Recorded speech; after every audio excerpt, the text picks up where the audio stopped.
Olá, pessoal, para quem está assistindo aí a gente agora, bom dia, boa tarde ou boa noite, né? Você pode estar assistindo pelo canal da Sinergia Treinamentos ou pode estar vendo a gente aí ao vivo na Vem Ver TV.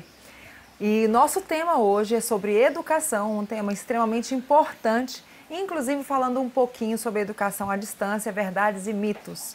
Para falar sobre isso, nós convidamos o professor Hélio Laranjeiras. Bom dia, boa tarde, boa noite para o nosso público. Então vamos nessa, né? Bom dia, boa tarde, boa noite para quem vai nos assistir. Muito bom. Estamos aqui também no nosso estúdio com o Dr. João Bosco, um psicanalista, que vai trazer aí um pouquinho de luz para a gente sobre esse ser humano, né, inserido dentro e fora dessa educação. Bom dia, doutor. Bom dia, prazer estar novamente aqui com vocês. Muito obrigada por ter aceitado o nosso convite. E o tema esse forte para a gente falar hoje, né? É uma quebra de paradigmas, né? Mas é uma coisa que não tem mais volta, tá certo? Sim. Hoje o Brasil ele precisa repensar o processo de pensar na educação e a solução é fazer mais com menos, né? Sim. Consequentemente, está faltando dinheiro. E como é que a gente pode atingir as regiões isoladas geograficamente do Brasil, levando a educação, onde faltam professores de física, matemática, e aí vai. Então é preciso que a gente comece a fazer a escola do século XXI, efetivamente, né? Com mais qualidade, tá certo? E usando isso que a gente está fazendo aqui agora. Nós estamos comunicando, né? Levando essa informação para centenas de pessoas através dos vários canais de comunicação que se tem. E tem que se fazer isso, né? Levar a educação da melhor forma para quem mais precisa, principalmente capacitando pessoas, né? Fazendo com que você tenha a possibilidade de ter um emprego, né? Não é só um curso, sim, mas é um trabalho, né? 13 milhões de desempregados precisam de quê? De mais oportunidades, né? E a chance para você é um curso, na minha avaliação, um curso técnico. Muito bom. Professor Hélio, o senhor poderia falar um pouquinho da sua história, da sua carreira? Quando a gente olha a história e a carreira, né, a gente começa a dar risada, né? Porque o tempo ele acaba com tudo e melhora com tudo. Eu sou procurador de Estado e um dia fui colocado em disponibilidade, tá certo? Remunerada. E reformaram a Constituição de onde eu era procurador e eu fui fazer outra coisa, fazer educação. Aí passaram-se 17 anos e a gente conseguiu provar que estávamos certos, mas Deus nos colocou no caminho da educação, tá certo? Que maravilha. E me tirou do caminho da procuradoria. E hoje eu sou procurador, realmente, né, aposentado, né, no processo já de finalização dessa aposentadoria, mas eu construí uma história, um legado de fazer, na realidade, eu acredito que a maior escola técnica à distância da América Latina, com mais de 50 cursos técnicos, tá certo? Então isso foi o que restou, né, dessa minha história, né? Ela é simples, concisa, me transformei por obra do acaso, mas um acaso divino, né? Que ele escreve certo por linhas certas, sim, tá certo? E ele me colocou nesse caminho de fazer a educação e tornou-se a minha paixão, o meu xodó, o meu alento de vida, né? A forma de querer fazer com que mais pessoas possam, na realidade, ter educação democrática. Esse é o que eu mais prezo. Nossa, que fantástico. Doutor João Bosco, fala pra gente um pouquinho da sua trajetória, da sua história. Olha, eu sou psicanalista clínico, formado em bioenergética, já trabalho há 25 anos em Brasília, quase 30 anos de profissão, e trabalhando com a cabeça das pessoas, né, com a energia, com o dia a dia, num mundo hoje também muito... Hoje está um mundo um pouco complicado, o mundo, a cabeça das pessoas, o dia a dia, é um momento de cada um. E a educação, ela tem muito a ver com isso, né? Nós temos que discutir se nós vamos querer a educação ainda da cartilha Caminho Suave, ou vamos querer a educação para o século XXI, como bem falou. Caminho Suave? Gente, ele fez eu lembrar agora da minha infância. Eu nem lembrava do nome dessa cartilha. Isso depõe um pouco, né, contra as nossas idades, né? Eu nem lembrava dessa carta, do nome, agora você me lembrou. Mas de uma certa forma, é que o jovem mudou, o mundo mudou e a educação ela tem que ter novos paradigmas, novas construções, porque é um novo mundo. Sim. Não falando que ele é melhor ou pior, é um novo mundo. Sim. Sim. Bem, professor Hélio, o senhor falou sobre uma escola técnica, né, que foi fundada pelo senhor, a residência educação. É isso? É isso. Pode falar para a gente um pouquinho? Posso, isso vai bem. Na realidade, eu comecei a fazer educação e fazia educação praticamente sendo franqueado de grupos educacionais, tá certo? Fui franqueado do Grupo Ninter, né, franqueado do LFG, e depois eu resolvi fazer a minha própria escola, tá certo? E aí eu não fui para o que eu já estava fazendo, né? Fui fazer uma coisa diferente. Mas eu me deparei com um problema sério. O Brasil tem mais de 1000 faculdades à distância. Sim. E tem uma única escola técnica, que é a nossa, no modelo que a gente desenvolve, né? Por que isso? Porque são 27 estados com 27 legislações diferentes, diferentemente da graduação, que é só o MEC que tenta regular ou regula, né? E no nosso caso, nós não só fizemos uma escola, mas fomos correr para fazer a regulamentação dessa escola. Tá? Então isso deu um trabalho muito grande. Eu não sabia. Tá? Então o ensino técnico ele é regulado pelo Estado. O MEC otorgou aos Estados-membros, ele cria as diretrizes nacionais, né, operacionais para a educação básica, fundamental, EJA e técnico, mas os Estados fazem essa regulamentação.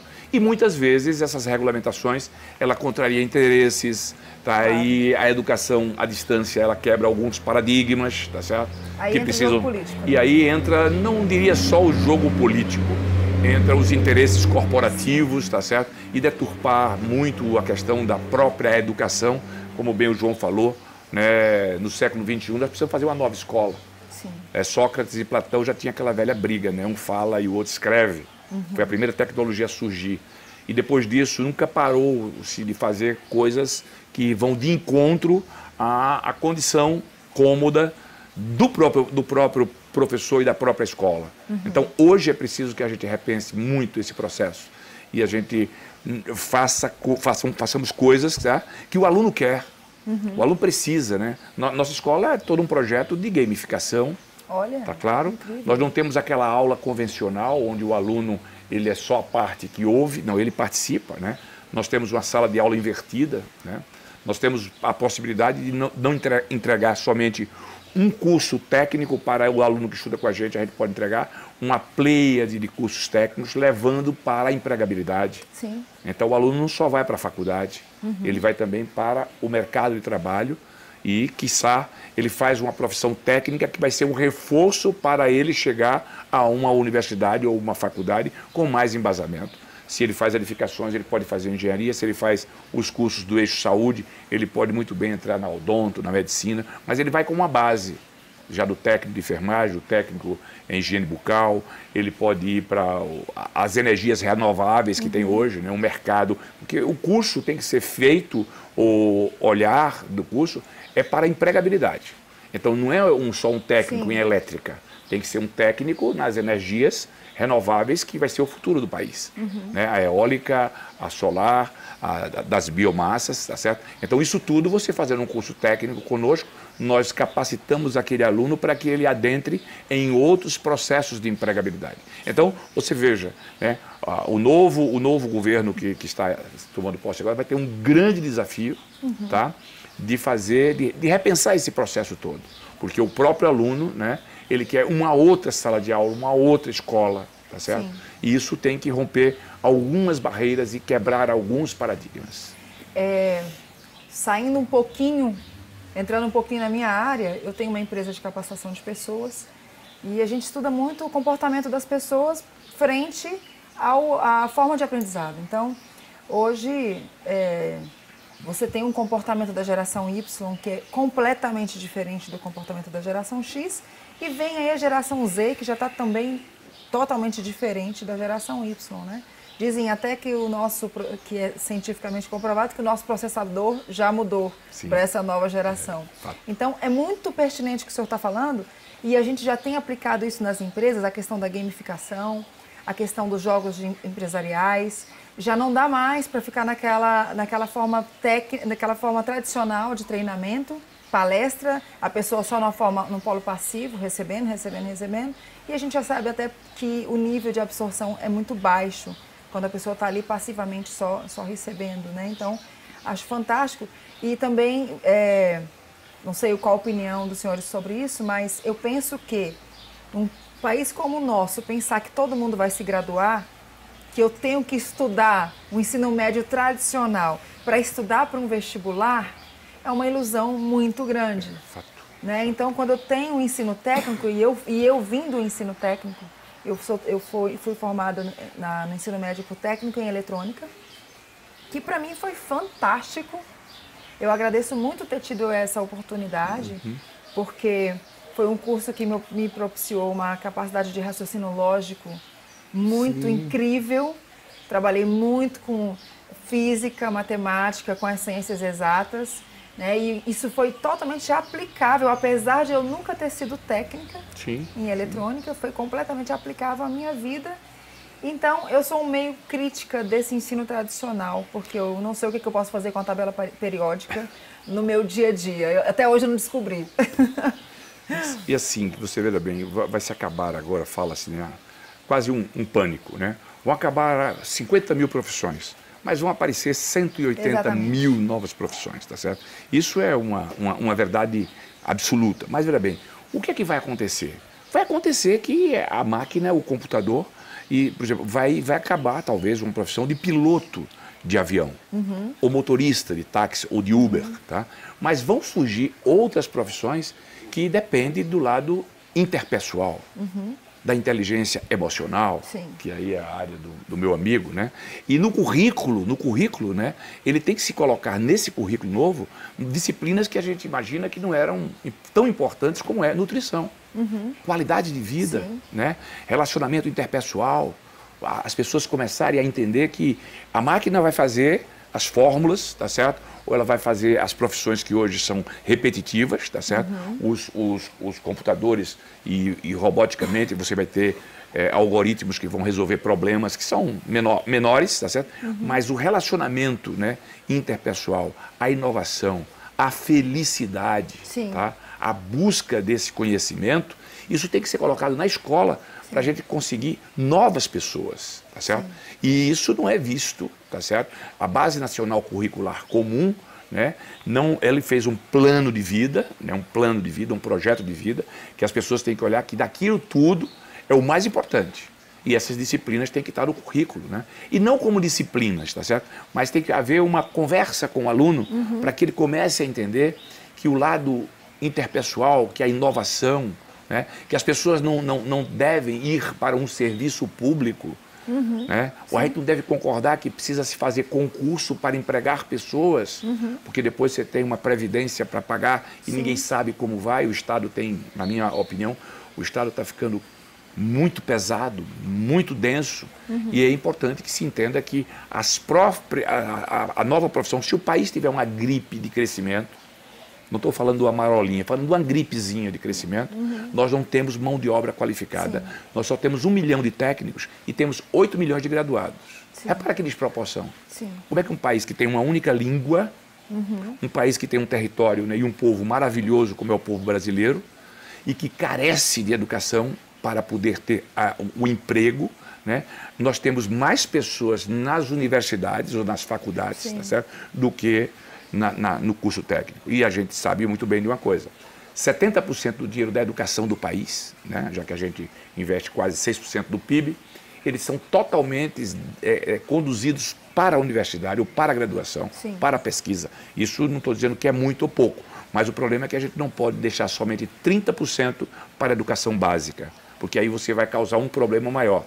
O Brasil já tem hoje quase 700 mil presos, custando R$5 mil cada preso, mês.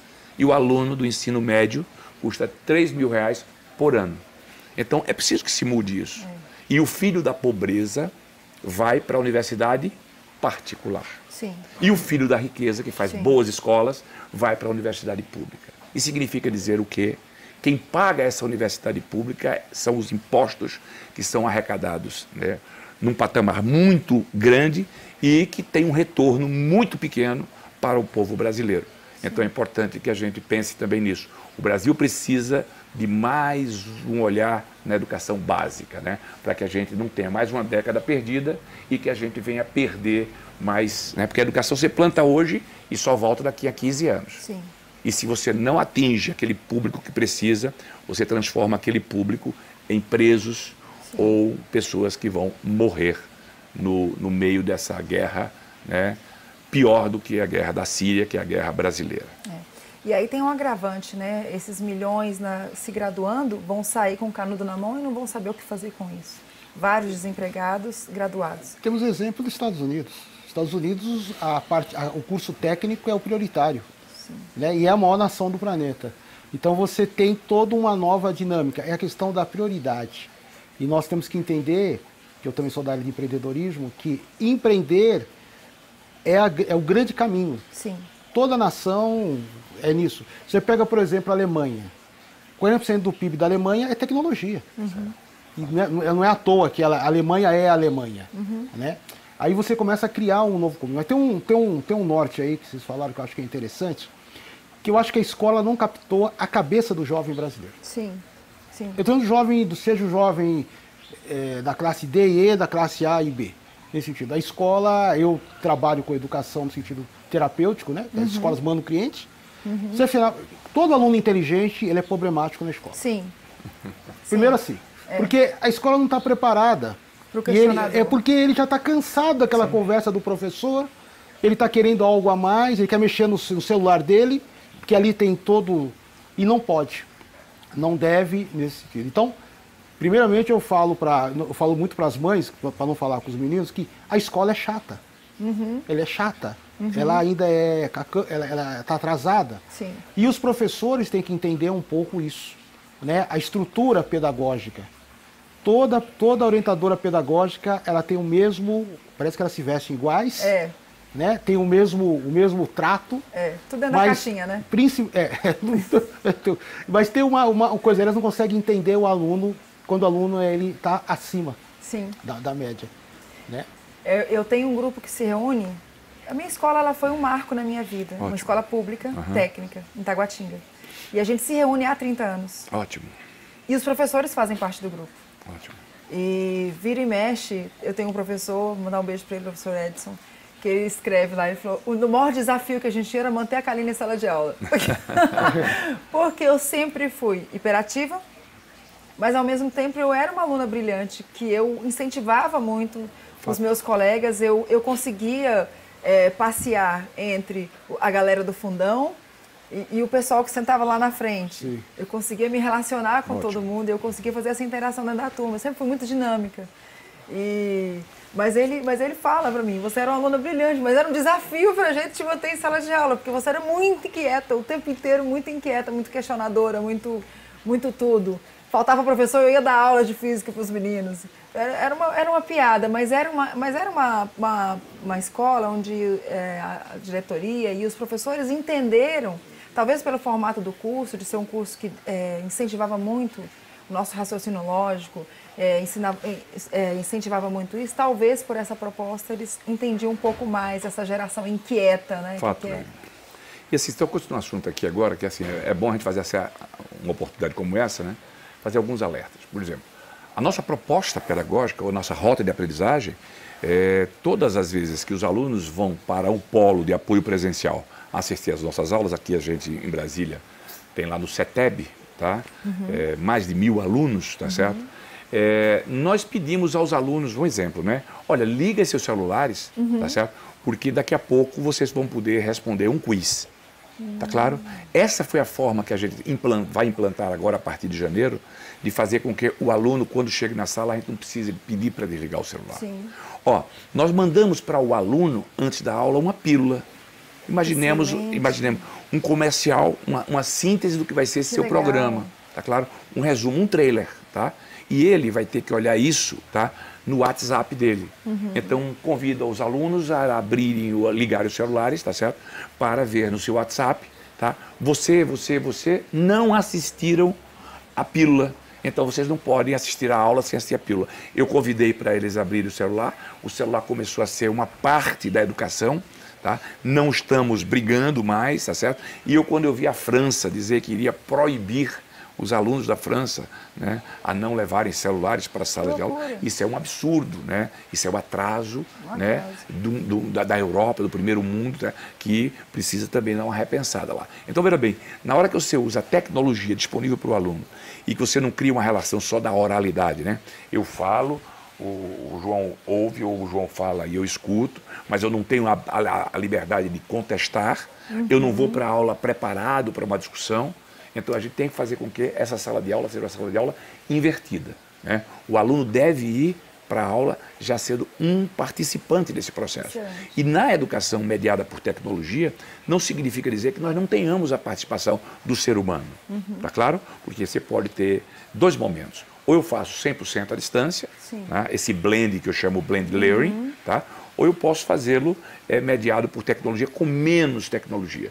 Por exemplo, nós estamos agora levando a educação para alguns presídios. Tá certo? Que legal. Presídio, tá? E como é que a gente leva a educação para presídio? Levar com menos tecnologia. Sim. Mas não significa dizer que o aluno não vai ter o mesmo conteúdo tecnológico que ele teria se tivesse em liberdade. Mas, em compensação, a gente estende essa rota de aprendizagem para a família do próprio preso, para o entorno do preso. Tá? Que legal. E se ele mudar de um regime para um outro regime, um regime fechado para um regime semiaberto, ele segue com a nossa educação. Tá? Então, é preciso que a gente veja como pode se fazer mais com menos. E é preciso somente que as pessoas tenham informação, tá? De como fazê-lo. Tá? Porque, então, é nisso que a gente precisa, num programa como esse seu, né, fazer o que o João disse. Né? Os pedagogos, os professores precisam sair da caixa, pensar fora da caixa. Porque fora da caixa, nós temos várias soluções, né? Principalmente hoje, né? Os canais de comunicação, as redes sociais, deram agora um banho. Deram um banho, né? E todo mundo que não se comunica hoje com os canais de comunicação do século XXI não vão ter a eficácia, né, que a comunidade... Não se faz mais panfletagem, Não. tá claro? Você atinge muito poucos, mas você pode usar uma rede social, você pode pegar muito bem um Facebook Ads ou Instagram Ads, e você pode usar o WhatsApp como ferramenta para que você, junto dessas três tecnologias, né, de rede, né, você pode atingir um objetivo muito massificante juntamente com o próprio canal do YouTube. É muito interessante. Eu acho que o Dr. João Bosco já me conhece há mais tempo, mas eu acho que ele não tem essa informação. Eu dou aula de marketing digital para as pessoas que querem conseguir se consolidar na internet. E qual que é a premissa básica? Que foi a fórmula de lançamento que o Érico Rocha trouxe para o Brasil. Sim. Eu provoco as pessoas por meio de um conteúdo gratuito que eu disponibilizo para que as pessoas queiram me assistir. Então, eu disponibilizo muito conteúdo gratuito para que a pessoa me deguste, a fala, nossa, ela realmente sabe do que ela está falando, e aí sim a pessoa queira comprar o meu curso. E sempre baseado nos gatilhos mentais. Então, quando você manda uma pílula para um aluno antes dele ir para a aula, você está provocando ele. E você está despertando nele o gatilho da curiosidade. Sim. Então, ele vai de uma maneira completamente diferente para essa aula. E em sala de aula, quando eu aplico os jogos empresariais, eu não trago nenhuma resposta. Aí a gente entra com as perguntas poderosas do coaching, né? E a gente só provoca. Provoco. E é engraçado que tem um jogo que eu aplico que o objetivo é que eles percam. Porque eu trabalho em cima da frustração. Depois eu quero até que o Dr. João Bosco fale um pouco sobre isso. E porque se ele ganhar, tá tudo bem, eu estou fazendo tudo certo. Então, eles perdem o jogo e aí eu começo a provocar com perguntas. Na primeira camada, se justifica. O tempo não foi suficiente, larará, não recebi o comando certo, larará. Aí eu continuo a provocação. Mas é isso mesmo? Você acha que se houvesse mais tempo e tal? Aí eles entram na segunda etapa, que não, é porque eu não recebi a orientação correta do meu gestor, do meu líder, larará. Na terceira camada, aí cai a ficha de verdade, aí a pessoa fala, não, eu realmente preciso fazer uma melhor gestão do meu tempo, eu preciso me comunicar melhor, eu preciso aprender a trabalhar em equipe. Aí sim vem o grande lance, né? Que eu acredito que a educação, se ela não for baseada em provocações, Sim. Né, eu vou estar sempre só recebendo passivamente no polo ativo e não vou... O importante é que 20% que nós vamos consumir nos próximos 10 anos não foi inventado. Ou está em fase, ou será. Né? Então, estamos num mundo ainda de novidades. O WhatsApp hoje, que é o grande... Lê aqui. Ele não tem mais que 6 anos. Sim. Né? Não tem mais de 6 anos. Nós somos do tempo do Orkut, né? Que já virou uma ferramenta obsoleta, mas bem obsoleta, e era algo assim Fantástico. Mais ou menos desse sentido. Então, hoje você temos as coisas. A frustração está ligada a 2 pontos que eu acho que são importantes salientar. Primeiro, que nós temos um defeito no Brasil. Nós, psicologicamente, nós sempre culpamos alguém de algo que nós não conseguimos fazer, que é um erro, né? E o segundo, que nós temos que lidar com grandes dificuldades, né? E quanto mais dificuldades que nós vamos lidando, mais nós vamos nos empoderando psicologicamente para termos o quê? O que nós chamamos da tranquilidade de executar algumas coisas. Jovens de hoje são excelentes em tecnologia, mas eles são muito frágeis emocionalmente. Né? Então, nós temos uma dificuldade para poder ir retomando isso. E a sociedade, de uma certa forma, ela tem cobrado essas 2 coisas, né? Mais tecnologia e também um certo equilíbrio emocional. Então, é uma luta. Né? E a profissão nossa de terapeuta é uma profissão que, com certeza, eu recomendo as pessoas fazerem psicologia, psicanálise, psiquiatria, que o mundo, devido a essa dicotomia ainda da tecnologia, da dificuldade ainda emocional, nós temos um mercado fantástico. E será que não seria o momento, doutor João Bosco, da gente começar, assim como Harvard incluiu psicologia positiva, né, ensinando as pessoas a serem mais felizes? Será que não seria o momento de incluir nas escolas, como o professor Hélio colocou, alguma coisa nesse sentido de gestão emocional, sabe? De trabalhar um pouco essa parte das pessoas? Hoje, o que manda numa equipe é quem tem equilíbrio emocional. Não é quem tem o conhecimento técnico. O técnico é importante, mas a pessoa que... E é uma pessoa que resolve soluções. Às vezes a pessoa não é nem bom tecnicamente, mas ela é bom de grupo. De conflito. Não se apavora com o pênalti, né? Que sofreu. E a partir disso, nós vamos retomando isso aí. Isso faz parte dessa nova sociedade, dessa nova formação. E a formação hoje é uma formação técnica e psíquica. Por que psíquica, né? Que é a minha área. Né? É que nós temos que ter uma conformação do ponto de vista de como nós estruturamos o nosso psique mediante dificuldades. Essa é a grande... Sair de dificuldades, ou sair de encruzilhadas, é o grande leque hoje para o bem-estar de um profissional. Inclusive nas empresas, que a gente também faz trabalho de coaching executivo, esse é o maior desafio, porque às vezes o cara é muito bom no que ele faz, mas ele não sabe lidar com a equipe, ele não sabe fazer a equipe performar, porque ele tem uma capacidade muito baixa de relacionamento interpessoal, né, de resolução de conflitos, de fazer as pessoas trabalharem juntas. Então é o grande... O técnico, né, a parte técnica, ela é muito fácil de a gente passar para o aluno, né? Mas tem-se que colocar nos currículos, tá certo? Essa questão da felicidade, da proatividade, né? Do relacionamento interpessoal, do equilíbrio em conflitos, da arbitragem, né? Então isso tudo tem que são coisas que vai ter que ser colocado olhando qual o plano de vida, né, de cada um. Porque você pega uma pessoa, um RH do futuro, vai olhar quem é você, né? Como é que você se relaciona com os seus pares, tá certo? Porque aqui na nossa empresa tem um software diferente que você vai ser treinado. Acabou. Treinou para o software, você tem um trabalhador. Tá? Mas e a relação desse trabalhador com as pessoas, né? Com a equipe, né? Com o grupo? Isso é o que é o mais importante. E o João colocou com muita propriedade, o João aí, que hoje a grande dificuldade que você tem, tá certo? É que o jovem é frágil, tá? Tanto é os índices de suicídio que acontecem hoje pelo mundo afora, né? Eles são números que são cada vez mais, né? Se projetam numa escala, né, surpreendente. Então, assim, mas ao mesmo tempo é preciso que a gente deixe esse academicismo, tá?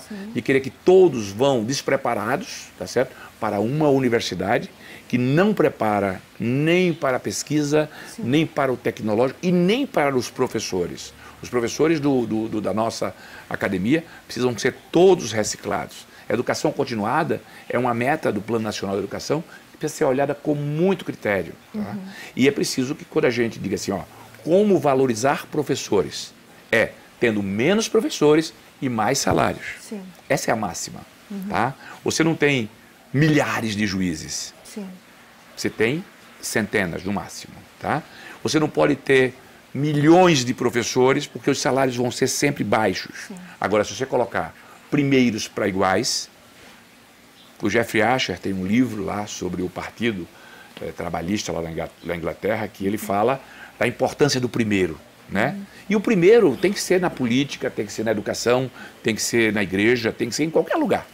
Então, quando você coloca primeiros, tá, para trabalhar com iguais, tá, imagina, você tem um papa que ele fala sobre uma homilia, ou um bispo de uma igreja fala sobre a sua igreja. É um bispo, é um papa, tá? Vai falar para todos, tá certo? Aí imagina só professores, tá certo? Você pode ter um brilhante professor falando para vários, tá certo? E esses vários, né, vão ser, hoje o professor vai ter uma característica no século XXI de coordenador de currículos, coordenador de caminho, né? Vai ser um coach, como você bem quase colocou. Um headhunter, tá? né? Exatamente, um caçador de talento, tá certo? Esse é que é o caminho do professor do futuro, tá? E ele tem que desprender disso, né? Com muito orgulho ele vai ser esse cara, né? Ele vai ser importantíssimo nesse processo, porque nunca vai deixar de existir o professor, né? Agora, é preciso que os professores sejam os mais bem remunerados profissionais deste país, mas não pode ser em quantidade. Tem que ser em qualidade, né? Tem que ser uma educação híbrida, mediada por tecnologia. Você não pode deixar de dar a mesma educação que você dá na escola pública em Brasília para você dar lá em Palmeira dos Índios, no interior de Alagoas, tá? Ou então lá no Pará, lá em Altamira, tá certo? E você precisa levar para os rincões do Brasil aquilo que é empregabilidade. O Pará precisa de mineração, tá? Minas precisa de mineração, mas você não precisa de mineração em Brasília, ponto. Mas você precisa de logística em Brasília, você precisa talvez de técnicos de enfermagem, pessoas que cuidem. Então, esse mix, né, da empregabilidade versus o que o novo Plano Nacional de Educação, a Base Nacional Curricular Comum prega, é que nós vamos ter um eixo de 1.800 horas, mas vamos ter um eixo de 1.200 para formar as 3.000 horas do novo médio técnico, tá? Mas como serão ofertados esse novo médio técnico? Vão ser contratando mais professores, não se aguenta mais, tá? Mas você pode ter numa plataforma 50, 100 cursos técnicos para todo o Brasil, já que a gente tem total condição tecnológica de entregar a educação via internet, ou via pendrive, ou via qualquer meio de tecnologia, tá certo? Para que esse aluno, inclusive esse aluno precisa ser avaliado, tá certo? Com muito maior propriedade. Porque as escolas boas, né, o paradigma da nossa conversa inicial era o seguinte, educação à distância aí. Existem escolas boas de educação à distância e existem escolas boas presenciais. Existem péssimas escolas presenciais e péssimos projetos de educação à distância. Tá? O que a gente precisa é nivelar por cima. Tá? Não pode ser feito um curso só em PDF. Tendo tecnologia como nós temos aqui. Tá claro? Então, uma aula sobre o sistema digestório não pode ser com cuspe e giz. Tá? Você tem que colocar todos os órgãos que fazem parte do sistema digestório e explicar ao aluno, né, como é feita verdadeiramente essa digestão, usando tecnologia para que o aluno entenda isso. Você precisar estar desenhando numa lousa, não, ao contrário. Esse professor do futuro tem que ser muito mais bem preparado e é um professor que vai fazer muito mais com muito menos. E esse é o último. Agora, ele precisa ser assim, pago, né? E tem que ter uma dedicação verdadeiramente exclusiva, tá certo? Ele não pode fazer duas coisas, tá? A dedicação tem que ser plena, tá? Ele tem que ser... Você tem procuradores da República hoje com salários de 30 e tantos mil reais, juízes federais. Por que não termos professores com salários de 30 mil, 40 mil, mas não precisa ser 10 mil professores com esse salário. Nós precisamos ter os melhores professores do Brasil remunerados como são remunerados a magistratura brasileira, mas em compensação eles devem passar pelo mesmo processo seletivo que passa um juiz, que passa um procurador, e não aquele que não conseguiu ser nem médico, nem juiz, nem procurador, nem delegado e tal, procura a carreira do magistério como uma forma simplesmente de sobreviver. Então a meritocracia tem que ser implementada nesse novo projeto de educação. Muito bom. Eu gostaria que o senhor frisasse um pouquinho mais sobre essa questão tecnológica do ensino à distância. Nós propusemos a fazer um programa sobre mitos e verdades. Sim. O que a gente poderia explanar sobre isso? Olha, uma aula hoje à distância, ela não pode ser de maneira nenhuma menor ou pior do que uma aula presencial. Os recursos tecnológicos para quebra deste paradigma é só ver, tá? Eu vou até te fazer um convite, tá certo? Para você ir no CETEB aqui em Brasília, né? Onde nós temos hoje lá um polo de apoio presencial, onde tem toda uma estrutura de estúdio, né? De como nós fazemos a nossa aula. Por exemplo, nós eliminamos o croma. Olha, eliminou-se o croma? Sim, eliminamos a pós-edição. Isso é possível? Foi possível. Sim. E não fomos buscar isso na Finlândia. Fizemos no Brasil. Tá? Nós gamificamos praticamente toda a nossa plataforma. Nós damos a aula, nós damos uma videoaula game, que eu vou te mostrar como é feito isso. Tá. Obviamente, a escola à distância ela tem que ser melhor do que a escola presencial. Sim. Em vários quesitos e em vários pré-requisitos. Tá? Então, isso é o grande desafio. Agora, para isso é preciso que as pessoas, o meio, né, tem que ter informação de como fazer. Sim. Tá certo? Tem que se ter especialistas, tá certo? Não é mais design instrucional, isso já passou, já passou. Você pode fazer esse mesmo design instrucional de uma outra forma, hoje, com muito mais qualidade e quanto mais rapidez. Porque você não pode gravar um programa desse e passar 3, 4, 5, 6 dias fazendo uma pós-edição. Já pensou com 50 cursos técnicos, como é que eu vou ter condição de fazer edição? Mas não significa dizer que a gente não tem outras formas de fazer com que essa edição saia já pronta. Então, a pré-aula, o professor hoje ele tem que fazer com que essa aula exista previamente. Né? Então, é por isso que eu falo dessa dedicação exclusiva. Porque a aula do professor não é só uma oralidade, a transmissão, não. Ele, para construir essa aula, ele constrói com muito trabalho. É por isso que a hora-aula desse professor não pode ser menos de R$100, tá certo? Não pode, menos. E depois ele ainda ganha meritocraticamente. Esse professor vai dando aula, e as pessoas vão vendo essa aula e ele vai continuar recebendo.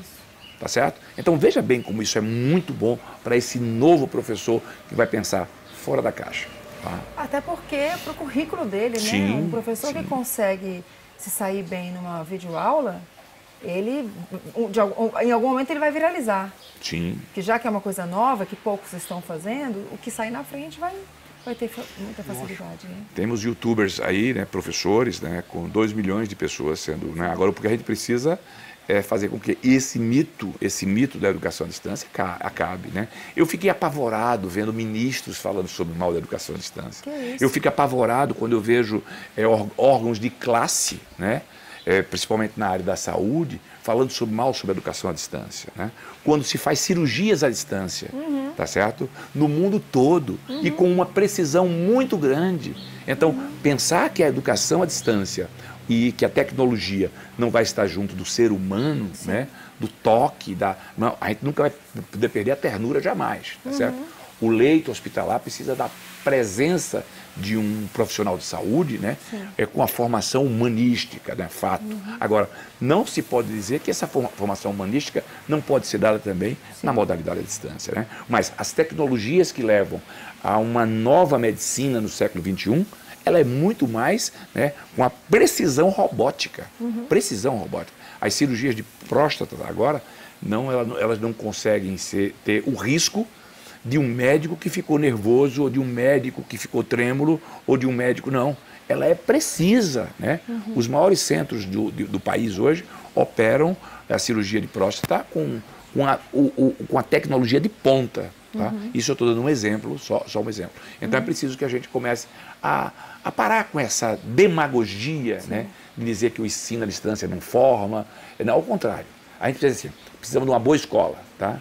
Ou à distância ou presencial. Mas a gente precisa de uma nova boa escola. Né? E essa escola à distância, esse é um caminho sem volta no mundo. Não adianta, as pessoas têm que entender que não tem como mais voltar atrás. Ontem eu estava dando treinamento sobre marketing digital, sobre vendas pela internet, e eu estava falando para as pessoas que estavam assistindo o treinamento. Eu falei, olha como mudou o comportamento do consumidor, do mundo. Sim. Há algum tempo atrás era proibido o quê? Gravar e filmar os treinamentos. Sim. As palestrantes não permitiam. Agora, o que eles fazem? Incentivam. Para viralizar. Para viralizar. Põe a hashtag aí. Por favor, filme. Faz stories. Né? Marca a gente lá. Lógico. Né? Eu fiz uma imersão quinta-feira do Eduardo Rocha, né, que é o Instituto Mineiro em Brasília.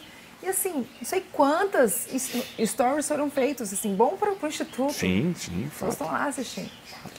Mas, só mudando um pouquinho agora, o doutor João Bosco, que está acostumado aí a atender as famílias, desses educandos, né, que como você bem colocou, então, eu costumo dizer que eles estão com a musculatura emocional cada vez mais fraca, né, porque Sim, sim. os pais querem viver tudo na frente dos filhos, né, em lugar dos filhos, e até o próprio fato, eu acredito, que o menino hoje não joga bete na rua, não joga bola, não joga queimada, então não aprende a se defender, não aprende a lidar com o outro. Não tem anticorpos, né? Não aprende a lidar com as diferenças, não aprende a lidar com um coleguinha que toma bola e fala, a bola é minha, tô indo embora, Boa, tchau. tchau. Né? Então não tem mais frustração. Mas como é que a gente consegue inserir, doutor João Bosco, a família dentro desse projeto de educação? Porque eu entendo que enquanto a gente não envolver a família, também não vai rolar. Vamos voltar um pouquinho aí nossa história. Eu vim de escola pública, onde qual era o grande norte da minha escola pública em São Paulo, né? No bairro da Vila Prudente, Moca. Era simples, era a fanfarra e o time de futebol, que tinha uma Copa chamada Copa Primavera, uma coisa assim, nesse sentido. Isso criou o quê? Criava uma identidade. A família, nos últimos 20 anos, ela jogou a educação apenas para a escola. A educação é na escola, mas tem uma educação que é do cotidiano. Hoje os pais falam, meu filho fala inglês, que ótimo. Meu filho mexe em computador. Mas será que ele ensinou que o filho tem que falar bom dia para o porteiro, boa tarde, boa noite, com licença, posso entrar ou não posso entrar? Então nós temos uma dificuldade do ponto de vista comportamental. Isso é um fato. E a partir disso nós criamos várias dificuldades do ponto de vista emocional, onde a escola passou a ser educativa no lugar da família. Então falta a presença da família nas crianças. Falta a presença da família na organização mental dela, né? E falta também a presença da família, que eu vejo que é fundamental dentro desse novo contexto. Hoje nós temos uma dificuldade. Muitas famílias de mães tomando conta das famílias, né, nesse sentido. E muitas mães, muitos pais e os pais muito ausentes. Sim. Né? Então, e a mãe ainda tem que trabalhar. E a mãe tem que trabalhar, tem que cuidar da criança e tal. E muitas vezes a mãe está na mesma faixa etária da filha. A mãe com 35, a filha com 17, a mãe buscando um conforto emocional, a filha iniciando. Então nós temos muitos conflitos hoje no ponto de vista emocional e que isso está muito, né, dito isso no dia a dia. Qual a dificuldade que eu vejo isso na escola? Uma dificuldade para mim, ela é fundamental, é a forma de tratar. E a partir que eu pego meu filho e cubro ele de todas as possibilidades, eu não dou para ele os anticorpos necessários para o mundo. Né? No ponto de vista hoje aumentou o número de alergia no Brasil. No Brasil. Devido às crianças não mexerem mais com barro, não andar descalça nesse sentido. Né? Então não criou-se anticorpos para isso. Mas a grande dificuldade hoje nossa é que as crianças não querem ouvir não. Né? E ouvir não vai desde o dia de que pode e o que não pode. Os pais perderam o controle das crianças em geral. Sim. Eu costumo dizer que eu tenho dó de filho que tem mãe e pai mole. Então eu falo pai mole não é rígido, não é violento.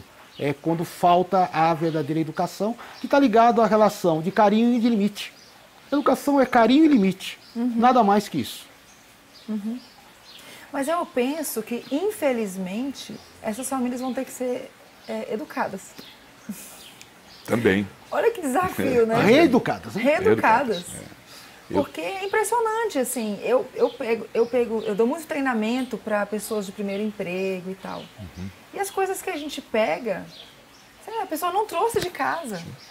E aí leva o problema para o trabalho. Né? E aí esse turnover altíssimo, por quê? Porque as pessoas estão completamente despreparadas emocionalmente. Então ela não dá conta de lidar com os desafios da vida, da carreira. Sim. Né? Esse é um desafio, né? E é preciso que, inclusive, nessa nova proposta do novo ensino médio, né, que o Brasil está discutindo no Conselho Nacional da Educação, existe não só o projeto de vida, né, ou plano de vida, e tem também um projeto profissional, né? Isso fora as disciplinas, né, que foram elencadas como obrigatórias, né? Então é preciso que nesse plano, nesse projeto, haja, como bem disse o João, né, essa presença do carinho e da regra, né? Essa dosimetria, ela faz com que se tenham pessoas mais fortes, né, melhores educadas, tá certo? Mas isso é preciso que se capacite esses pais, tá? Esses pais precisam entender qual o melhor caminho para o meu filho não entrar no fiéis, não começar uma vida devendo, tá certo? Sim. Como é que eu posso fazer isso para que ele vá para a universidade, caso queira, né? E ele vá melhor, mais bem preparado, né? Como é que eu faço para o meu filho que quer aprofundar-se e quer, sei lá, fazer uma universidade, qual o caminho que eu tenho que dar e que escola eu tenho que escolher para esse meu filho, tá?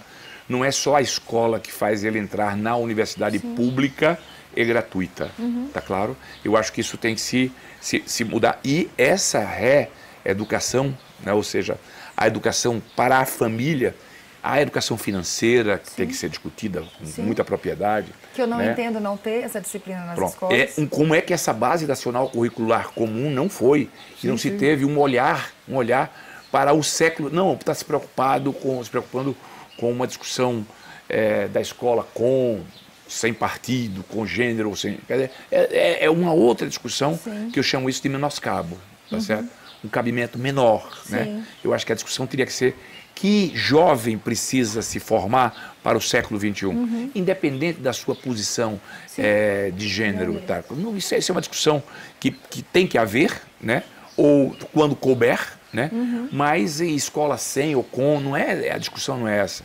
As pessoas vão se formar politicamente, vão ter a sua ideologia, vão ter a sua compreensão, mas não vejo como o papel ideológico não é do professor, tá? Também vejo isso. Mas também não vejo que é preciso se discutir com tanta ênfase o gênero, né? Eu acho que é preciso que se deixe isso democratizado, tá? As pessoas podem e devem falar sobre tudo, mas é preciso ênfase e foco na família, tá?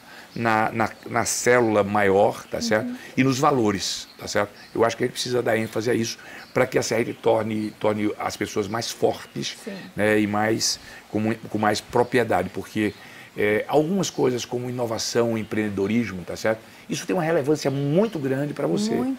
E as pessoas não dão ênfase a isso. Eu não sei como é que também não tem isso na escola. Eu acho que hoje, né, descobriu-se um viés da autoajuda, né? Que era tão combatida, né, anteriormente, né? A academia, né, falava tão mal dessa autoajuda. Essa autoajuda, ela é maravilhosa. É fundamental. As pessoas precisarem acreditar em si próprio, né? Dizer, eu sou eu, tá? E eu consigo, eu faço, eu posso, eu quero, eu tenho foco, né? As pessoas não têm isso muito. Então, quando você não tem isso muito, você não passa isso, tá? Se você não passa isso, você não desenvolve carisma, você não desenvolve e você fica sempre frágil, né? Ou inseguro, e aí termina você não tendo e não galga objetivos maiores na vida, né? Então a gente tem que forçar o brasileiro a ele ser diferente. Essa história tem um lado das nossas religiões, né? Que algumas delas acham que é pecado ser rico. É pecado, né? Não é, ao contrário. Nós temos que estimular as pessoas a elas brilharem, né? A fazer uma carreira solo, vitoriosa, conquistas, tá certo? Isso é o que é mais importante. E já, João, como você bem colocou, transferiu-se tudo isso para a escola. Né? Então, e essa escola despreparada, porque o currículo das universidades para formar o professor não vê isso. Né? Você forma um pedagogo na caixinha e acabou. Você forma um pedagogo na ideologia e por aí parou. Né? E você precisa repensar esse processo, de pensar em todos os quadrantes, tá certo? Para que a gente tenha uma nova formação do professor, a gente precisa ter uma nova escola para recepcionar esses alunos, tá certo? E essa escola tem que estar de portas abertas, tá? Não se pode fazer da escola uma prisão. Não é intramuros que a escola tem que estar, né? Verdade. A escola tem que estar aberta para a comunidade. Para a comunidade. Não é uma ilha. Tá? Não é uma ilha, tá? Não se pode. Pode falar. Eu fiz um curso ontem, sábado e domingo, sobre meditação, né? É uma segunda etapa. E o curso todo mundo chorando um pouco, que o mundo está difícil, violência, tal. E eu falei que o mundo está bom. Porque, bom não, mas esse é o momento da mudança. Hoje nós temos, na educação tem que ter alguns fatores. Temos uma nova conformação familiar. Seja ela étnica, hoje no Brasil, seja ela de gênero, né? Hoje temos uma outra conformação familiar, que não vai falar que é família só. Como isso vai para a educação também? Né? Não estou falando de escola sem partido, nada disso. Eu estou colocando como isso está na sociedade. Hoje, nos lares do Brasil, estou sem o número agora, mas passa de 50% por 60%, são geridos por mulheres. Né? Mudou um pouco essa concepção. E a partir disso, nós temos uma construção desse novo modelo, que eu digo da educação a partir da sociedade.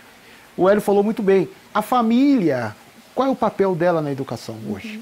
Eu lembro que, um tempo atrás, escola pública, né, nós tínhamos uma coisa chamada Associação de Pais e Mestres, onde nossos pais iriam lá questionar melhoria da educação, grupos de trabalho nesse sentido. Eu lembro de uma frase de uma pessoa conhecida no campo, Antoninho Trevisan, da escola Trevisan, da escola de negócio. Eu perguntei, Trevisan, como é que são os seus alunos aí, cotista, de cotas? Ele falou, são os melhores alunos que eu tenho. Por que ele falou? Eu falei, por quê? Ele falou, é a última chance que eles têm. Então eles construíram esse modelo, quer dizer, psicologicamente, eles que entraram numa questão adversa, construíram um modelo para eles conseguirem ter sucesso na vida. E o sucesso está ligado exatamente a aprendizado e equilíbrio emocional. Os dois têm que andar mais ou menos juntos. E como esse programa é democrático, né, e a gente está numa discussão aqui, eu diria ao João que o que eu sonho é essa mesma coisa que ele falou agora, né? Mas eu sonho com uma sociedade onde a gente possa fazer com que não exista nenhuma cota, né? Não, exista uma liberdade e uma democracia para que todos tenham as mesmas oportunidades, tá certo? Sem necessariamente você ter que ter a última chance, né? Como ele bem colocou agora, tá? Então eu sonho com um modelo onde as pessoas possam ter uma educação básica, né, igual o rico, o pobre, tá? Para que ele possa competir igualmente na universidade, ou no mundo técnico, ou no mundo do trabalho, ou onde for. E isso passa necessariamente, aí sim, né, por um olhar maior nessa escola que tanto ele como eu, como você, eu me recordo, eu tive um pai que me bancou um curso no Marista, comprou uma bolsa no Marista, tá? Na minha cidade.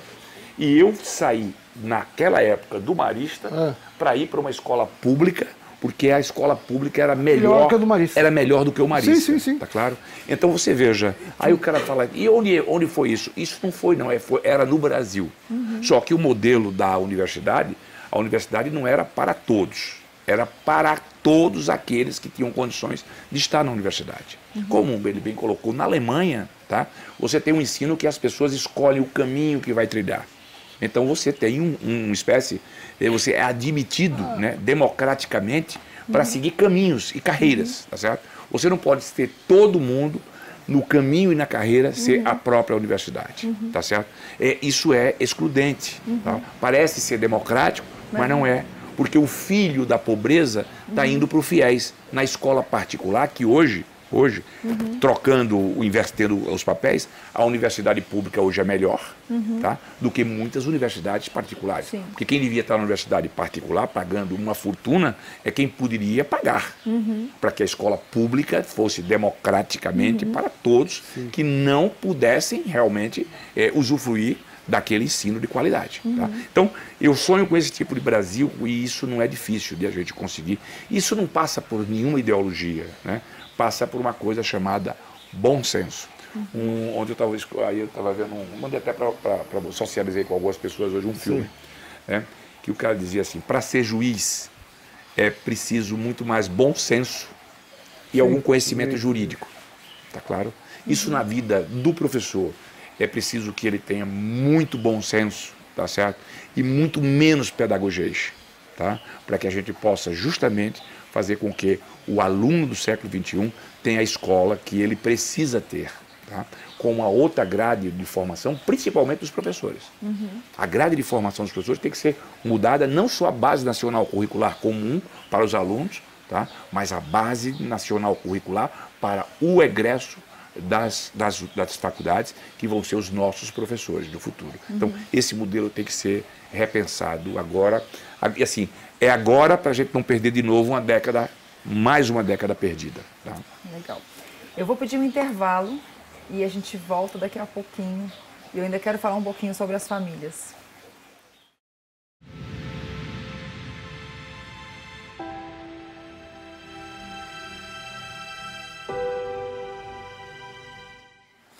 Professor Hélio, doutor João Bosco, eu quero fazer uma colocação aqui muito, até como um pouco leiga da área, né, da psicanálise, e como educadora eu sou professora já de andragogia, né, de adultos já há muitos anos, mas eu percebo hoje que o coaching ele veio para o mundo como uma resposta, porque pelo menos ele abriu espaços de diálogos que precisavam de acontecer esses diálogos, né? E por isso que eu coloco que a escola ela tem que mudar o formato dela, inclusive para ela ser esse espaço de diálogo com a comunidade, com as famílias, porque eu percebo que às vezes as mães elas estão tão fragilizadas emocionalmente, né? Tanto quanto os filhos, né? Precisando de socorro também, porque a mulher, a partir do momento que ela assumiu esse monte de papéis, sim.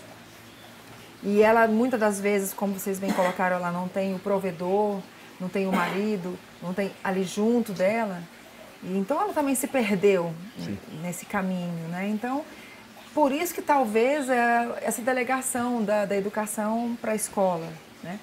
Meus filhos, o meu caçula está com 11 anos, eu tenho 3, mas eu fiz questão de colocá-las numa escola católica. Eu não sou católica, mas eu fiz questão de colocá-las numa escola católica porque foi uma escola que eu vi que era voltada para a família, que a família estava inserida no contexto da educação. Certo. Né? Tanto é que eu não me identifico com algumas escolas que veem os alunos como números. Algumas, inclusive, grandes escolas em Brasília, eu não me identifico com essa maneira. Então, eu fiz questão de colocar meus filhos na escola católica em função disso, por eu poder participar, né, de ser envolvida nesse processo. Mas o que acontece é que eu também era uma executiva que trabalhava absurdamente e eu fazia um esforço absurdo para estar ali, porque muitas das vezes a apresentação eu falava para a professora, olha, eu vou chegar desesperada para assistir porque eu vou estar na reunião, e ela me mandando mensagem, ele vai entrar daqui 10 minutos, daqui 15 minutos, daqui 10, e eu pegar o carro e chegar assim, entrando com ele entrando no palco e eu entrando no auditório louca, entendeu? Larguei o carro de qualquer jeito no estacionamento, porque infelizmente... A vida. É a vida. É a vida, é a vida. A gente não tem essa escolha. Essa agenda louca, né? E assim, sabe, você tocou num assunto que eu faço isso na prática, né? Por exemplo, eu levo muito para as escolas, tá certo? Algumas palestras, tá certo? E a palestra que eu levo, obviamente, é uma palestra de autoajuda, de coaching, de sim, conversar com as pessoas. E a gente sente, quando a gente termina de falar, termina de conversar com aquela garotada, a energia que fica na escola. As professoras olham assim, dizem, olha, depois daquela palestra que foi feita na minha escola, passamos uma semana aqui, parece que estava todo mundo, né, contagiado, contaminado, com tão pouco. Tá? Mas isso não é uma praxis, tá certo? Isso não é uma rotina. E os alunos, né, e você tocou muito bem, os pais precisam muito disso. Os alunos precisam muito disso. Existe, a vida cobra, né, muita coisa, né, principalmente da mulher. A mulher hoje tem tripla jornada, é muito complicado. Então, é fundamental isso. Agora, eu queria dar um toque também no outro tema. Se fala muito em escola de tempo integral, se fala que não se tem dinheiro para a educação, e eu queria deixar registrado, né, nós temos muito dinheiro para a educação no país, muito dinheiro. Nós temos uma gestão incompetente, não só das políticas públicas que são feitas atrabalhoadas, né? Elas são feitas umas sobre as outras, tá certo? E é preciso que a gente comece a fazer também, não só a educação, mas uma boa gestão do dinheiro público que está alocado na educação. Nós temos cara de país, a gente tem uma arrecadação aqui, quase 6% do PIB se coloca na educação, e isso é muito mal gerido.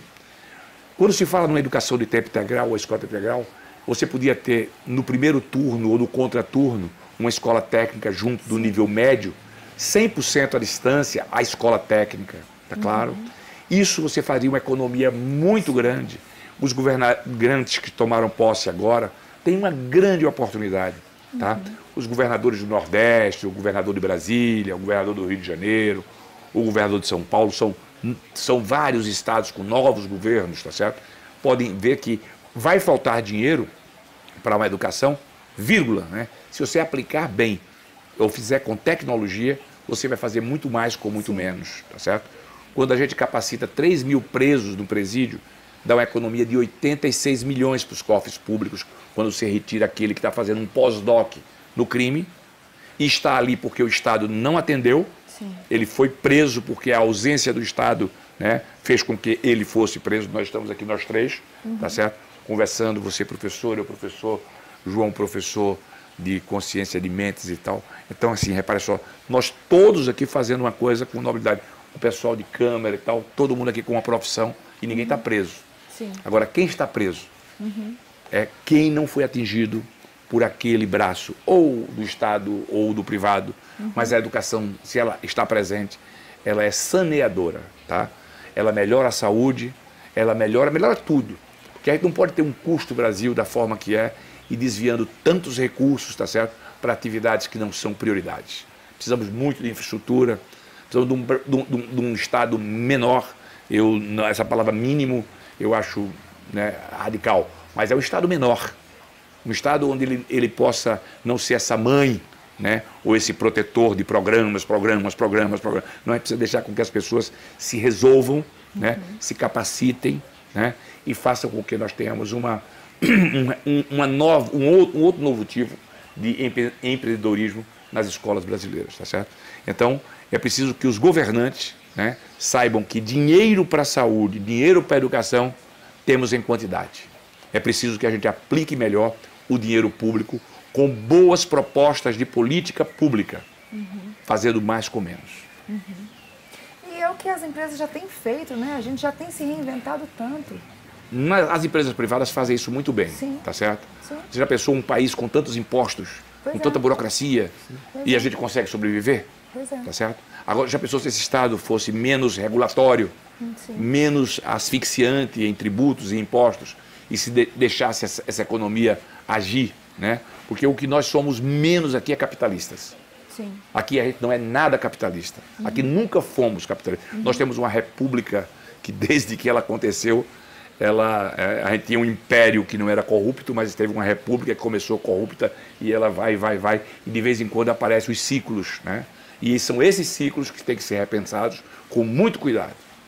Nós tivemos uma república com pouquíssimo tempo, mas o que a gente tem é só uma surpresa, da surpresa, e não existe um processo de abertura democrática, tudo bem, mas é uma abertura capitalista no Brasil.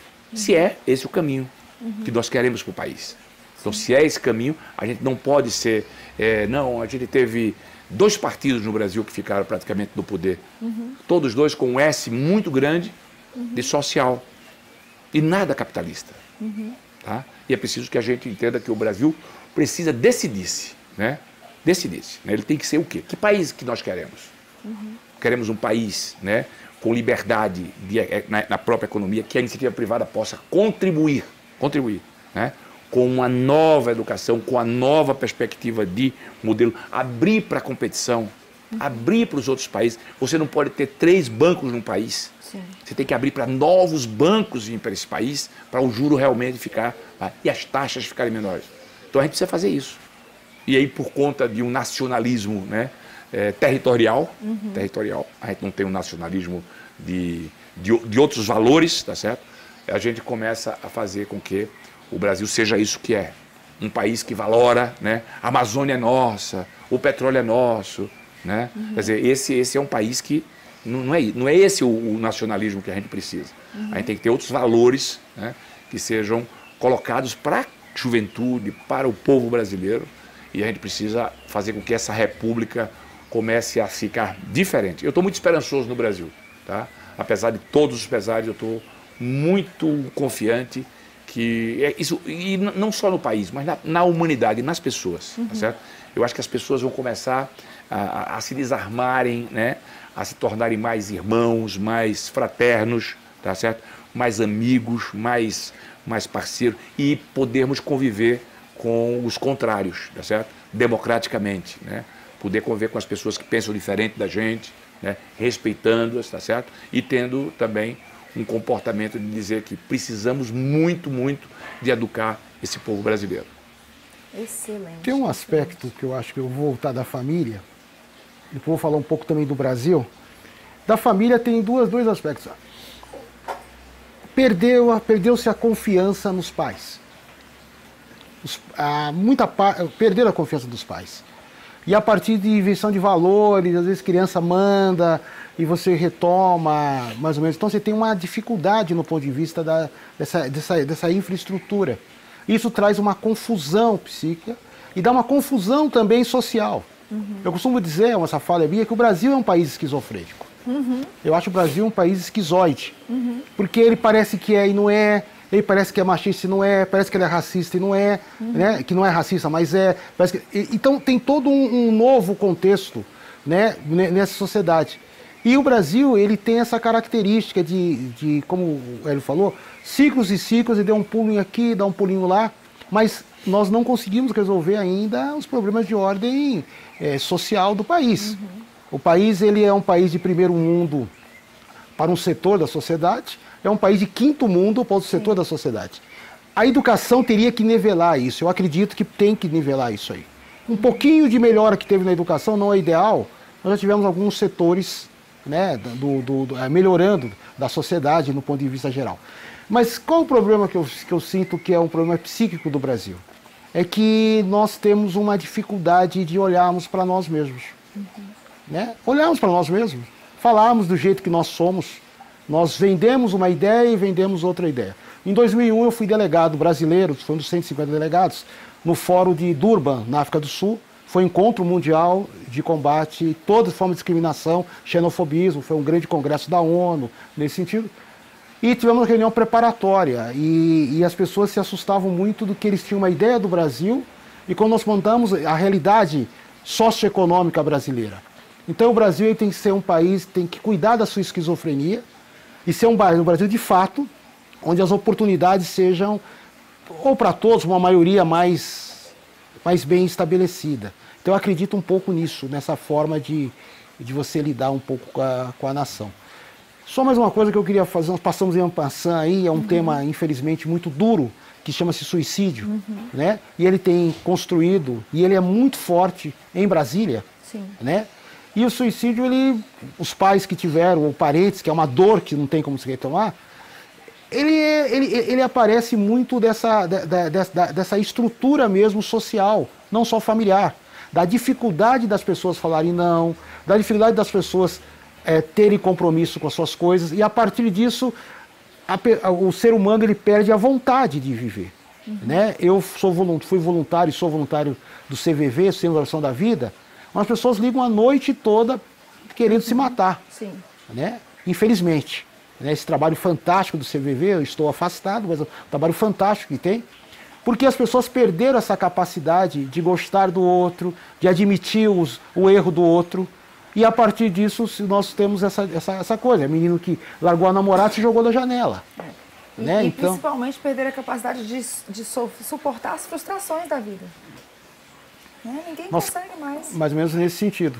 Mas eu acredito, como o Hélio, eu também acredito que a educação no Brasil tem que mudar, tem que ser uma educação inclusiva, e acredito que a grande solução de uma nação chama-se educação.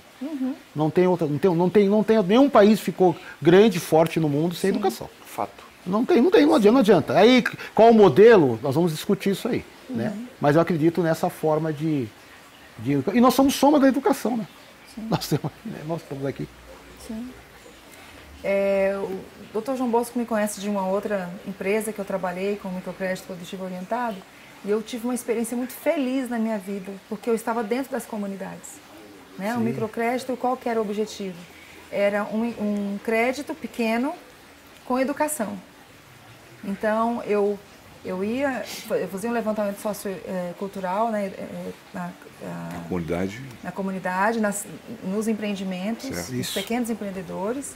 Fazia esse levantamento primeiro, trazia para dentro de casa, analisava, fazia um mini plano de negócio com ele, ajudava ele, ensinava ele a separar as suas despesas das despesas da residência, que muitas vezes funcionava dentro de casa, o empreendimento, né? Então era tudo misturado. Sim.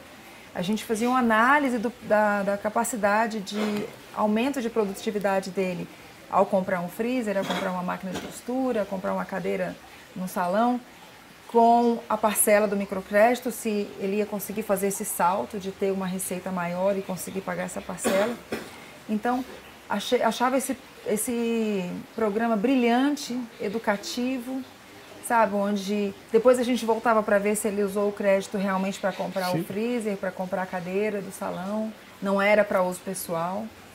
Então, eu mapeei a estrutural inteira, fiquei 2 anos lá dentro e fiquei encantada com os cases de sucesso que eu vi dentro daquela comunidade, né? Uma comunidade onde pessoas muito novas com sacolão montado com capital próprio, né? Salões de beleza montados com capital próprio e assim vai. E aí você fala, o Brasil não tem saída, não tem solução? Tem sim. Sabe, pessoas simples com um nível de educação, né, intelectual muito baixo e que viraram o jogo e que fizeram acontecer com muito pouco. Então, quer dizer, um pouco mais que você oferta ali de educação, de fortalecimento dessa comunidade, a diferença que isso pode fazer. E para Larra já falava isso há muito tempo, né, que as comunidades elas vão ser a mola propulsora, né, do mundo. Porque se você pensar, vamos dizer que a estrutural seja uma favela, né, como é no Rio de Janeiro, ou seja, o dinheiro que é ganhado ali circula ali dentro. Muitas pessoas não têm carro, então elas não vão até o plano, até o parque shopping para comprar coisas, elas não vão até o extra comprar. O dinheiro circula todo ali dentro. Então, uma cidade com uma capacidade econômica absurda. Sim. Né? Hoje o dinheiro das favelas, o dinheiro de algumas comunidades são nichos, né, que precisam ser melhor explorados, tá certo? O que eu me preocupo muito são com as políticas públicas, né? Porque assim, você faz uma boa política, outra, mas no conjunto você tem que entender assim, o Pronatec, né, é um bom projeto, porém, tá certo? Não se tinha estrutura para fazer cursos técnicos, tá claro? Aí fizeram cursos FIC, formação inicial continuada, pagando R$11,20 a hora-aula. Olha só, uma bela política, tá claro, a concepção do projeto, mas não se prevê ou se não se tem planejamento, tá certo? Então é preciso assim, ó, a saída do Bolsa Família, né? A entrada todo mundo sabe qual é a pobreza. E a saída? Precisa que a gente faça a saída do Bolsa Família. Os soldados que todo ano são 100 mil, 70 mil, 80 mil que vão fazer a sua circunscrição, né? São militar, né? Isso tem que ser visto como uma oportunidade de se pegar 70, 80 mil pessoas, fazer um soldado técnico, tá? E não preparar aquele soldado para ele ser mão de obra qualificada, futura, para as favelas do país como um todo. E a arma que foi escolhida pelo narcotráfico, é o próprio fuzil, que é o mesmo usado pelas Forças Armadas. Então a gente tem que fazer um bom combate e aumentar a escolaridade dos egressos do serviço militar brasileiro. E entra com o fundamental. Porque não... Então, a política pública tem que ser um conjunto. Ó, atacar na escola de nível médio, atacar na escola de tempo integral, atacar nas creches, né? E você tem que fazer esse jogo, né? Porque se a gente for fazer assim, ó, pegar 3, 4 bilhões, agora mesmo tem um programa chamado Progredir, desse governo agora recente, né, do Michel Temer, que é um programa maravilhoso, tá? Mas o problema é você fazer microcrédito para pessoas que não estão preparadas para fazer. Vocês vão ter pobres, endividados, mais endividados, tá certo? Qual é a proposta? Por que não fazer um FIES técnico para ser a saída do Bolsa Família? Tá claro? Pegar alguém do entorno daquela família e transformar ele num arrimo ou num técnico na família, tá certo? Porque é isso que tem empregabilidade. Isso é o que dá empregabilidade. Não é uma faculdade. Várias pessoas entraram na universidade. Ótimo, tá? Mas esse não é o caminho para a gente resolver 210 milhões de brasileiros e 13 milhões de desempregados, tá certo? Num país que está perdendo o seu, né, o seu bônus demográfico, tá certo? O Brasil está perdendo. E isso depois não se recupera mais. E esse bônus demográfico vai atingir a previdência, tá? Um país mais velho, menos trabalhadores. Então, quando eu penso em política pública, eu penso no conjunto, tá certo? E as pessoas que precisam estar à frente do serviço público têm que ter uma boa formação, tá? Para que façam boas políticas públicas sem nenhum viés, né? De ideológico, tem que ser políticas públicas. Agora, é o Estado que precisa estar muito menos presente para não fazer com que as pessoas fiquem a depender, né, da burocracia, né, ou dos impostos altíssimos, tá certo? Liberar mais para que a gente possa circular dinheiro, como você bem colocou, nas comunidades carentes. E tudo isso passa por educação. Educação. Educação dos pais, dos filhos, das famílias, dos professores. E aí, com isso, a gente vai melhorar, inclusive, os gastos com saúde. Muito bom. Nós estamos caminhando para o final e eu vou abrir um espaço para vocês deixarem uma mensagem para o nosso público aí que está assistindo o nosso programa. O que, na sua visão, professor Hélio, na sua visão, doutor João Bosco, o que as famílias, o que as pessoas que estão assistindo podem fazer hoje para que exista uma melhora, ou na educação, ou nessa gestão emocional, para ajudar os nossos adolescentes e as nossas Acredite nos seus filhos. Trate eles com carinho, tempo, né, e orientação e limite. Eu falaria isso. Excelente. Eu passei para o João porque, né, precisa estar doente, procura um médico, né? Então, melhor propriedade do que ele para falar do tema. Eu só agradecer o espaço do programa. Acho que a gente foi muito bom, muito descontraída essa conversa com você. E acho que nós precisamos de usar essa tecnologia para levar informação democraticamente para todos e todas. Excelente. Ok? Excelente. Eu quero deixar um recadinho para os pais. Tem um best-seller que se chama Descubra Seus Pontos Fortes. E eu entendo que a gente veio com uma concepção errada, inclusive, professor Hélio. Eu sei que não tem como mudar algumas coisas. Por exemplo, eu não entendo, como eu falei no início do programa, uma pessoa ter que estudar tabela periódica. Tá? No alto da minha ignorância, me reconheço ignorante nesse aspecto, não entendo. Mas o que eu percebo é que você tem, sei lá, 8 disciplinas, 7 disciplinas, 8 disciplinas, 4 de exatas, 4 de humanas. O menino que vai muito bem em exatas, geralmente não vai tão bem em humanas. E aí, o menino que foi muito bem em exatas, mas que foi mal na prova de português, ele vai ser chamado para conversar em função da nota de português. Mas ninguém se lembra de que ele foi brilhante, e foi muito bom na prova de matemática. Né? Não se elogia, né? Não se elogia. Não se elogia. A gente vive de o quê? Acusar e tal, pelo que a pessoa não deu conta. Pronto. Buscar culpados. Né? Como é que é? Buscar culpados. Exatamente. Então, e nunca lembrar as pessoas do que elas são muito boas. Fato. Legal. Né? E é uma coisa que eu falo o tempo inteiro nas empresas. Existem 2 conceitos ali, o feedback e o feed forward. Sim. Feedback eu estou apontando que a pessoa fez de errado. Sim. Né? O feed forward eu estou falando, olha, daqui para frente como a gente pode fazer para ser diferente? Para ser melhor, para você fazer melhor. O que você precisa? Quais subsídios você precisa para fazer melhor? Então, assim, você que é pai, você que é mãe, já comece mudando essa sua concepção. Olhe para o seu filho, olhe o que ele é muito bom. Valorize, elogie, reconheça. Tem que colocar limite? Sim, tem que colocar limite. Mas na hora do feedback positivo, tem que ser dado. Do reforço positivo, tem que ser dado, tem que ser lembrado. Tem um estudo aí que falam que para um feedback negativo, né, você tem que dar 5 positivos. Sim. Né? Então, assim, eu tenho buscado praticar isso com os meus filhos em casa. E, infelizmente, eu fui educada dessa maneira, né, dura, né, cruel. Somos fruto disso. Né? Somos frutos disso. Mas essa mentalidade tem que mudar. Graças a Deus. Mas essa mentalidade tem que mudar. A gente tem que começar a valorizar nos nossos filhos o que eles são muito bons. E se tirar 5 em português ou 5 em matemática, que foi muito bom na outra coisa, tá ótimo. Quem sabe vai ser um excelente jornalista, vai ser um escritor. Por que o escritor precisa de matemática? Esses rótulos não podem ser, né? Tem que ser amenizados. Mas com pulso, né, João? Pulso. Com pulso. Pulso e carinho. Pulso e carinho. Pulso e carinho, muito bom, adorei.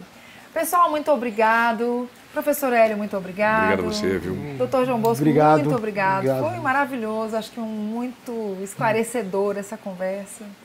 Espero que alcance o maior número de pessoas. Ok. Ok. Um excelente dia para todos ou boa noite para quem vai assistir à noite.